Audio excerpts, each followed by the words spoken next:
Baik, Assalamualaikum warahmatullahi wabarakatuh. Sebelumnya, perkenalkan nama saya Deswita Melena dengan NIM 4401 4220 Di sini saya izin untuk mempresentasikan mengenai pengembangan LKPD internasional yang sudah saya ambil melalui beberapa referensi. Yang pertama, di sini saya mengambil referensi dari salah satu website. Di sini itu materi mengenai genetic drift untuk tingkatan SMP. Nah, kemudian di bagian belakangnya itu terdapat beberapa latihan dengan menjawab bagian A, B, atau C. Nah, untuk bagian yang depannya ini hanya berupa atau bagian kegiatan siswanya ini hanya berupa siswa itu mendiskusikan mengenai genetik bottleneck dan juga the founder effect.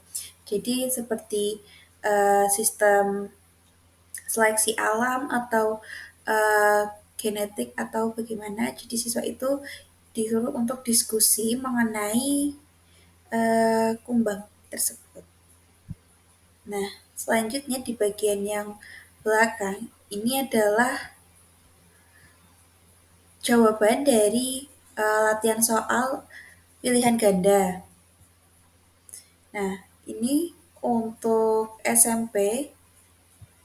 Nah, kemudian dikembangkan jadi LKPD ini yang saya buat dengan memiliki tujuan menjelaskan pengertian genetic drift dan bagaimana hal tersebut itu dapat mempengaruhi variasi genetik dalam suatu populasi. Kemudian yang kedua, memahami konsep peristiwa, bottleneck, dan juga founder effect. Kemudian yang ketiga, mengamati bagaimana perubahan frekuensi alel terjadi pada populasi yang terbatas melalui eksperimen simulasi. Dan di sini itu dicontohkan bahwa semisal eh, huruf kapital itu untuk alel yang dominan dan juga yang kecil itu untuk alel resesif.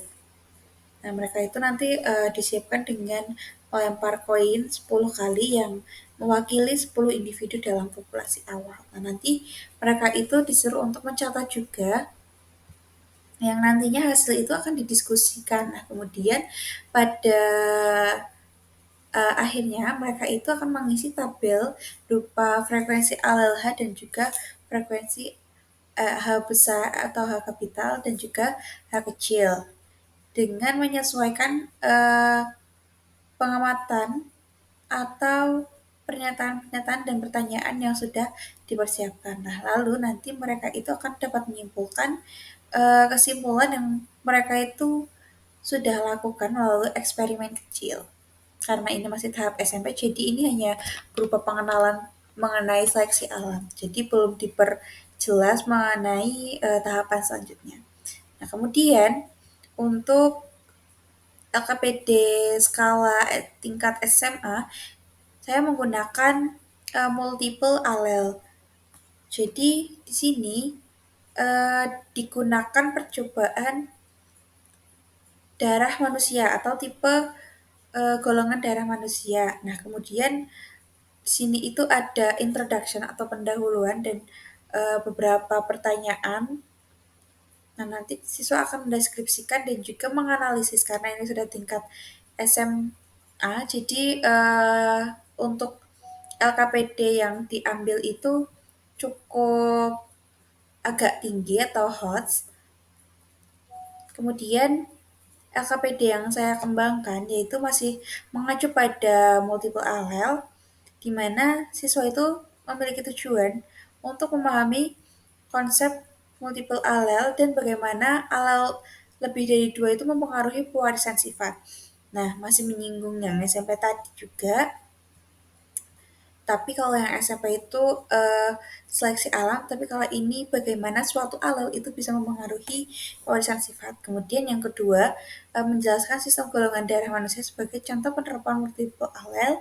Kemudian yang ketiga, menganalisis hasil persilangan genetik menggunakan diagram Bonnet untuk sistem pewarisan multiple alel. Kemudian yang keempat, menyusun dan mengevaluasi kemungkinan golongan darah pada keturunan berdasarkan kombinasi alel yang dimiliki oleh orang tua. Jadi mereka itu eh, diarahkan untuk mengidentifikasi bagaimana sih kalau semisal golongan darah ibu itu ini, golongan darah bapak itu ini. Kemungkinan yang akan terjadi pada keturunannya itu apa dan eh, mengapa seperti itu. Nah, nanti mereka akan mendapatkan hasil simulasi dari golongan darah apabila golongan darah A dan golongan B. Kemudian nanti juga ada pertanyaan pengamatan yang bisa mereka jawab yang pada akhir kegiatan dari LKPD ini atau kerja siswa akan ada kesimpulan yang mereka bisa dapatkan dari hasil pengamatan mereka. Baik, sekian yang dapat saya presentasikan mengenai pengembangan LKPD internasional. Untuk kurang dan lebihnya saya mohon maaf. Terima kasih. Wassalamualaikum warahmatullahi wabarakatuh.